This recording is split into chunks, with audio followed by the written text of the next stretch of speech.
नमस्कार दोस्तों, शिक्षा शाला में आपका स्वागत है। मैं पंकज कुमार आपका स्वागत करता हूं। अभी इंडियन पॉलिटी का क्लास चल रहा है और आज जो है यह इंडियन पॉलिटी के क्रम में ये तीसरा वीडियो है। इससे पहले जो है 2 वीडियो अपलोड किए गए हैं। हालांकि इससे पहले और जो है पंचायती राज वगैरह से भी संबंधित वीडियो अपलोड है, लेकिन जो भारतीय संविधान की ऐतिहासिक पृष्ठभूमि है, इस ऐतिहासिक पृष्ठभूमि से संबंधित जो है 2 वीडियो अपलोड कर दी गई। इसका 2 पार्ट अपलोड कर दिया गया है और उसमें हम लोग ये जाने कि किस प्रकार से ब्रिटिश कंपनी जो है वो हमारे इंडिया में आती है और यहाँ पर अपना पाँव पसारने का काम करती है और तरह तरह का जो है संशोधन एक्ट ये सब लाने का काम करती है। हालांकि उसका उद्देश्य ये नहीं रहा है कि भारतीयों को सुविधा उपलब्ध कराया जाए, उनके शासन में कुछ कमी किया जाए। तो हम लोग आज तीसरा पार्ट को देखेंगे। इससे पहले वाले पार्ट में जो है हम लोग 1813 के चार्टर अधिनियम 1833 और 1853 के उसको भी हम लोग जाने हैं। उसके बाद 1857 ईस्वी में जो सिपाही विद्रोह होता है, उसके बाद जो है पुनः जो है शासन क्राउन के हाथ में चला जाता है, उसको भी हम लोग पार्ट 2 में पढ़े हैं। और अभी जो पार्ट 3 को हम लोग पढ़ने जा रहे हैं, इसमें ये पढ़ेंगे हम लोग कि 1873 का अधिनियम पढ़ेंगे। इसमें 1873 के अधिनियम को पढ़ लेंगे और शाही उपाधि अधिनियम भी पढ़ेंगे। यहाँ छोटे छोटे पॉइंट को नोट किया गया है क्योंकि यहीं से परीक्षा में प्रश्न देखने को मिलता है। इसके बाद जो है 1892 का भारत परिषद अधिनियम को देखेंगे। फिर इसके बाद 1909 का भारत परिषद अधिनियम मार्ले मिंटो सुधार को जानेंगे। ये जो है काफ़ी इंपॉर्टेंट पॉइंट है। और इसके अलावा 1919 का भारत शासन अधिनियम देखेंगे, जिसको कि मॉन्टेग्यू चेम्सफोर्ड सुधार अधिनियम के भी नाम से जानते हैं। और फिर 1935 के भारत शासन अधिनियम को देखेंगे। ये सारे पॉइंट जो है बहुत ही इंपॉर्टेंट और यहाँ से तो प्रश्न निश्चित ही आपको एग्जाम में देखने के लिए मिलेंगे। तो चलिए हम लोग एक क्रम से इसको याद करते हैं। अगर वो 2 वीडियो नहीं देखे तो उसको भी पहले देख लीजिएगा, उसका लिंक जो इस वीडियो के डिस्क्रिप्शन में मिल जाएगा। आइए स्टार्ट करते हैं। सबसे पहले जानते हैं कि 1873 का अधिनियम क्या है। तो 1873 का जो अधिनियम है ये 1861 के बाद का है। और इस अधिनियम के तहत क्या क्या हुआ है कि तो ईस्ट इंडिया कंपनी को किसी भी समय भंग किया जा सकता है। 1873 का अधिनियम ये कहता है कि ईस्ट इंडिया कंपनी जो थी, ब्रिटिश ईस्ट इंडिया कंपनी, इसको किसी भी समय भंग किया जा सकता है। हालांकि 1 जनवरी 1884 को इसे जो है भंग कर दिया गया। तो ये भी यहाँ से प्रश्न बन सकता है कि ईस्ट इंडिया कंपनी कब भंग होती है, 1 जनवरी 1884 को और 1873 के अधिनियम के तहत। तो यहाँ से ये मेन एक ही पॉइंट है जो कि परीक्षा में यहाँ से प्रश्न बनते हैं। और चलते हम लोग नेक्स्ट पॉइंट में। यहाँ पर जो है शाही उपाधि अधिनियम, ये यहाँ से एक चीज़ को हम लोगों को यहाँ पर देखना है कि 28 अप्रैल 1876 को 28 अप्रैल 1876 को महारानी विक्टोरिया को भारत की साम्राज्य घोषित किया गया। तो यहाँ से भी एक प्रश्न बन जाता है कि महारानी विक्टोरिया को जो है कब साम्राज्य घोषित किया गया। तो 28 अप्रैल 1876 को, और ये शाही उपाधि अधिनियम 1876 के तहत है। इसके अलावा हम लोग जानते हैं 1892 का भारत परिषद अधिनियम। 1892 का भारत परिषद अधिनियम के तहत जो है ये अप्रत्यक्ष चुनाव प्रणाली की शुरुआत हुई। तो सबसे मोस्ट इम्पोर्टेंट पॉइंट यही बनता है कि भारत में अप्रत्यक्ष चुनाव प्रणाली की शुरुआत किस अधिनियम के तहत हुई। तो वो हुई थी 1892 के भारत परिषद अधिनियम के तहत। इसके अलावा जो है राजस्व तथा अन्य बजट पर बहस करने तथा कार्यकारिणी से प्रश्न पूछने की भी शक्ति मिल गई। पहले ऐसा नहीं था कि राजस्व या किसी अन्य मामले से संबंधित किसी भी प्रकार का प्रश्न जो है वो पूछने का अधिकार नहीं था कार्यकारिणी से। इस एक्ट के तहत, इस अधिनियम के तहत, यानी 1892 के अधिनियम के तहत जो है राजस्व और बजट संबंधित प्रश्न पूछने का अधिकार कार्यकारिणी से दिया गया। तो ये दोनों पॉइंट जो है वो परीक्षा के दृष्टिकोण से काफ़ी महत्वपूर्ण हैं। इसके अलावा हम लोग जानते हैं 1909 का भारत परिषद अधिनियम। ये भी बहुत ज़्यादा इंपॉर्टेंट है, इसको एकदम हाईलाइट कर लीजिएगा क्योंकि यहाँ से प्रश्न तो निश्चित रूप से देखने के लिए मिलते हैं। तो 1909 का जो भारत परिषद अधिनियम था ये क्या था, इसको जो है मार्ले मिंटो सुधार के नाम से भी जाना जाता है। मार्ले मिंटो सुधार का मतलब ये हो गया कि मार्ले जो है उस समय भारत का जो है वो सचिव थे जो कि लंदन में थे, और मिंटो जो है वो भारत में वायसराय थे। इसलिए इस 1909 के भारत परिषद अधिनियम को मार्ले मिंटो अधिनियम के नाम से भी जाना जाता है।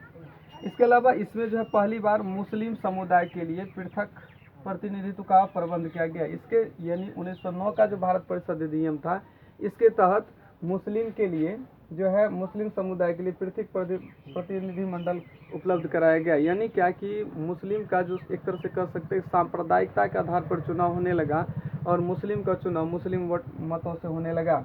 इसके अलावा जो है लॉर्ड मिंटो को जो है सांप्रदायिक निर्वाचन का जनक भी कहा जाता है, क्योंकि ये सारी प्रक्रिया जो है वो लॉर्ड मिंटो के शासनकाल में ही देखने को मिलता है। इसलिए लॉर्ड मिंटो को सांप्रदायिक निर्वाचन का जनक कहा जाता है। कभी कभी ये प्रश्न डायरेक्ट भी पूछ लिए जाते हैं कि सांप्रदायिक निर्वाचन का जनक किन्हें कहा जाता है, तो लॉर्ड मिंटो को। इसके अलावा हम लोग जानते हैं कि भारतीयों को भारत सचिव एवं गवर्नर जनरल की कार्यकारिणी परिषद में नियुक्ति दी जाने लगी।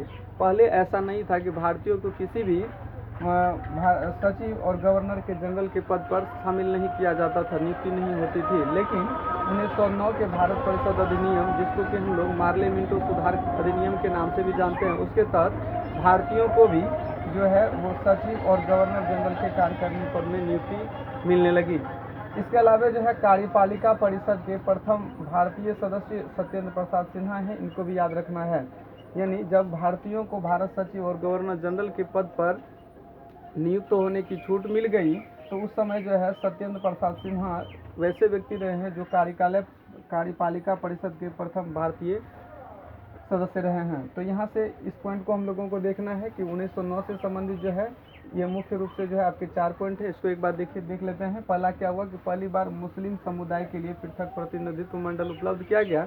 दूसरा ये है कि जो है सांप्रदायिक निर्वाचन का जनक जो है मिंटो हुए। उसके बाद जो है भारतीयों को भारत सचिव गवर्नर जनरल की कार्यकारिणी परिषदों में नियुक्ति मिलने लगी, और जो है वो कार्यपालिका परिषद में प्रथम भारतीय सदस्य जो है वो सत्येंद्र प्रसाद सिन्हा रहे।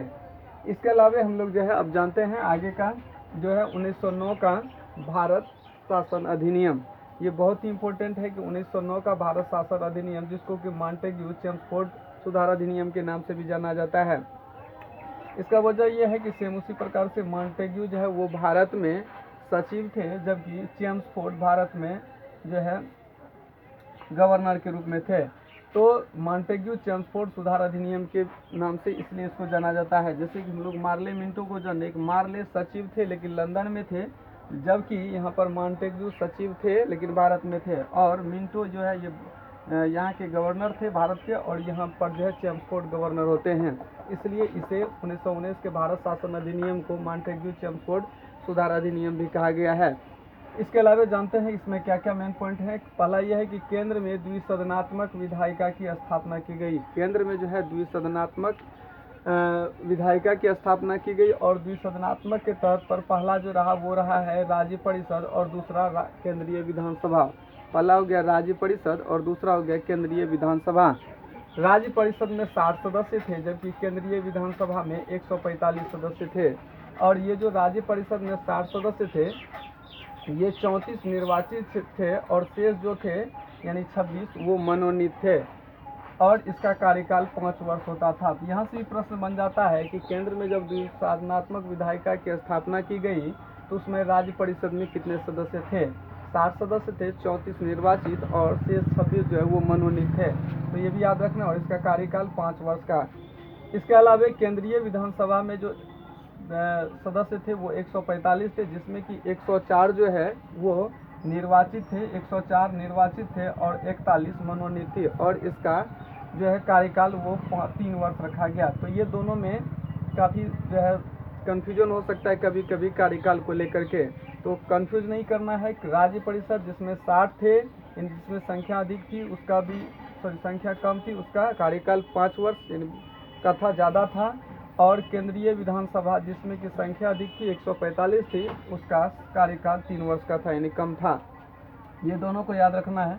इसके अलावा प्रांतों में द्वैध शासन प्रणाली की व्यवस्था आरंभ हुआ। फिर जो है प्रांत में जो है द्वैध शासन प्रणाली आरंभ हुआ, और ये आरंभ करने वाले कौन थे? कार्टेशियस थे। इसलिए प्रांतों में यानी द्वैध शासन प्रणाली के जन्मदाता के रूप में कार्टेशियस को जाने जाते हैं। इसका पूरा नाम जो है वो था लिनोयस कार्टियस। तो इसको भी याद रखना, नाम था लिनोयस कार्टियस। तो प्रांतों में द्वैध शासन प्रणाली को के रूप में लिनोयस कार्टियस को जाना जाता है। ये प्रश्न कभी कभी डायरेक्ट भी पूछते हैं। इसके अलावा प्रांतीय विषयों को 2 उपवर्गों में विभाजित किया गया। जो प्रांतीय विषय थे उसको 2 उपवर्ग में विभाजित किया गया। पहला आरक्षित वर्ग और दूसरा हस्तांतरित वर्ग, यानी हस्तांतरित विषय। आरक्षित वर्ग में के अंतर्गत जो है जैसे हो गया आरक्षित विषय जितने भी थे वो गवर्नर अपने हाथ में रखे और हस्तांतरित विषय जितने भी थे वो प्रांतीय विधानमंडल के हाथ में सौंपा गया। तो इसको भी याद रखना है कि प्रांतीय विषयों को दो उपवर्ग में बांटा गया, आरक्षित विषय और हस्तांतरित। आरक्षित जो है वो गवर्नर के हाथ में रहा, जबकि हस्तांतरित वो प्रांतीय विधानमंडल। इसके अलावा भारत में लोक सेवा आयोग का गठन भी किया गया। तो ये भी प्रश्न यहाँ से बनता है कि भारत में लोक सेवा आयोग का गठन किस अधिनियम के तहत किया गया। 1919 का जो भारत शासन अधिनियम था उसके तहत भारत में लोक सेवा आयोग का गठन किया गया। और ये कब से शुरू हुआ? 1926 ईस्वी से। यानी लोक सेवा आयोग का गठन 1926 में हुआ, यानी 1919 के भारत शासन अधिनियम। यदि अधिनियम प्रश्न पूछता है तो 1919 का भारत शासन अधिनियम यानी हम लोग मॉन्टेग्यू चेम्सफोर्ड सुधार अधिनियम को कहेंगे। लेकिन जब ईस्वी की बात करेगा तो 1926 ईस्वी। तो प्रश्न को ध्यान से देखना है। इसके अलावा जो सबसे मोस्ट इम्पोर्टेंट पॉइंट है वो ये है कि पहली बार महिलाओं को वोट देने का अधिकार दिया गया। यानी इससे पहले महिलाओं को वोट देने का अधिकार नहीं था। तो सबसे जो 1919 का जो मेन पॉइंट बनता है वो ये है कि महिलाओं को वोट देने का अधिकार मिल गया। और विधान परिषद के स्थान पर द्विसदनीय व्यवस्था राज्यसभा और लोकसभा का गठन किया गया। जहां पर विधान परिषद था, यानी विधान परिषद को एक तरह से कहिए तो समाप्त कर दिया गया और उसके जगह पर राज्यसभा और लोकसभा का गठन किया गया। इसके अलावा प्रत्यक्ष निर्वाचन यहाँ से प्रारंभ हुआ। तो दो प्रश्न, एक चीज आप देखे होंगे यहाँ पर अप्रत्यक्ष निर्वाचन जो कि आपको दिखा था 1892 का भारत परिषद अधिनियम। 1892 के भारत परिषद अधिनियम में देखते हैं तो वहाँ पर अप्रत्यक्ष चुनाव प्रारंभ होती है, जबकि हम लोग जब 1919 के भारत शासन अधिनियम को देखते हैं तो यहाँ पर प्रत्यक्ष निर्वाचन का प्रारंभ होता है। तो ये चीज़ें भी याद रखना है। एक बार फिर से देख लेते हैं 1919 का भारत शासन अधिनियम क्या था। तो पहला हम लोग क्या देखें, केंद्र में द्विसदनात्मक विधायी की स्थापना की गई, जिसमें कि राज्य परिषद और केंद्र विधान परिषद। राज्य परिषद में 60 सदस्य, जिसमें 34 निर्वाचित और 26 जो है वो मनोनीत होते थे और इसका कार्यकाल 5 वर्ष का होता था। इसके अलावा एक केंद्रीय विधानसभा की स्थापना की, जिसमें 145 सदस्य हुए और 104 जो निर्वाचित थे, शेष 41 मनोनीत थे और इसकी कार्यकाल 3 वर्ष। इसके अलावा प्रांतों में द्वैत शासन प्रणाली की स्थापना हुई और कार्टेशियस को जो है वो द्वैत शासन प्रणाली के जनक के रूप में जाना जाता है। इसके अलावा हम लोग देखते हैं कि प्रांतीय विषयों को दो वर्गों में विभाजित किया गया, यानी आरक्षित विषय जो कि गवर्नर के हाथ में था और हस्तांतरित विषय जो थे वो प्रांतीय विधानमंडल के हाथ में था। इसके अलावा भारत में लोक सेवा आयोग का गठन किया गया 1919 के भारत शासन अधिनियम के तहत, जो कि 1926 ईस्वी में प्रारंभ होती है और महिलाओं को वोट देने का अधिकार दिया गया। विधान परिषद के स्तर पर द्विसदनीय व्यवस्था या राज्यसभा और लोकसभा का गठन किया गया और प्रत्यक्ष निर्वाचन प्रारंभ होती है। इसके अलावा हम लोग जानते हैं 1935 का भारत शासन अधिनियम, ये भी बहुत ज़्यादा इम्पोर्टेंट है। तो देखते हैं, सबसे पहले ये है कि अखिल भारतीय संघ की स्थापना। यहाँ से डायरेक्ट प्रश्न देखने को मिलता है कि अखिल भारतीय संघ की स्थापना किस अधिनियम के तहत हुआ। 1935 के भारत शासन अधिनियम के तहत। और इसके तहत जो है केंद्र और इकाइयों के बीच 3 सूचियाँ, याद रखिएगा, केंद्र और इकाई के बीच 3 सूची, जिसमें कि संघ सूची, राज्य सूची और समवर्ती सूची को शामिल किया गया। यानी केंद्र और इकाइयों की जो शक्ति थी उसको 3 भाग में बांट दिया गया, जिसको कि संघ सूची, राज्य सूची और समवर्ती सूची नाम दिया गया। संघ सूची में 59 विषय थे, राज्य सूची में 54 विषय और समवर्ती सूची में 36 विषय थे। तो यहाँ से भी कभी कभी प्रश्न बनता है। इसके अलावा प्रांत में द्वैध शासन समाप्त हो गया, यानी यहाँ से भी प्रश्न बनता है कि प्रांत में द्वैध शासन। ध्यान दीजिएगा कि प्रांत और केंद्र दोनों अलग अलग चीज़ें हैं। तो प्रांत में जो है वो द्वैध शासन को समाप्त किया गया, लेकिन केंद्र में द्वैध शासन प्रारंभ हो गया। तो प्रश्न यहाँ से ध्यान से देखना है, तौर से देखना है कि जैसे ही प्रांत में द्वैध शासन समाप्त होती है वैसे ही उधर केंद्र में द्वैध शासन प्रारंभ हो जाता है। और संघीय न्यायालय की भी व्यवस्था की गई। तो यहाँ से प्रश्न बन जाता है कि 1935 के एक्ट के तहत जो वो संघीय न्यायालय की व्यवस्था होती है, कब होती है? तो 1937 ईस्वी में। और इसमें एक मुख्य न्यायाधीश और 2 अन्य न्यायाधीश थे। तो याद रखना है कि संघीय न्यायालय की व्यवस्था 1937 के तहत होती है, एक मुख्य न्यायाधीश और 2 अन्य न्यायाधीश। इसके बाद न्यायालय से संबंधित अंतिम शक्ति जो है वो प्रीवी काउंसिल, याद रखिएगा, यहाँ से प्रश्न बनता है कि प्रीवी काउंसिल लंदन को दिया गया। न्यायालय से संबंधित, यानी अगर यहाँ भी कोई भी प्रकार का मुकदमा होता है तो इसका फैसला जो है वो लंदन से होकर के आएगा प्रीवी काउंसिल के तहत।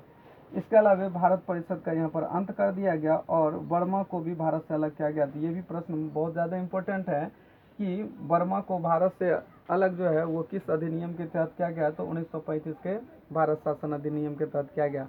इसके अलावा एक और महत्वपूर्ण बिंदु है जो भारतीय रिजर्व बैंक यानी आरबीआई की स्थापना भी आप लोग जानते होंगे 1935 में ही हुई थी। ये भी 1935 के भारत शासन अधिनियम के तहत हुआ। और ये आरबीआई की जो स्थापना की गई, ये खास करके कहिए कि मुद्रा से संबंधित जो बातें थी उसको निपटाने के लिए। तो उम्मीद करते हैं दोस्तों कि ये चीज़ें आपको समझ में आ गई होगी। एक बार इसको जो है नोट्स बनाने का प्रयास कीजिए। अगर नोट्स बनाते हैं तो उससे क्या होता है कि तैयारी आपकी बेहतर होती है। यानी एक बार आप वीडियो को देखें वहाँ सो गया, दूसरी बार जब आप लिखते हैं तो वो ज़्यादा समय तक याद रहता है।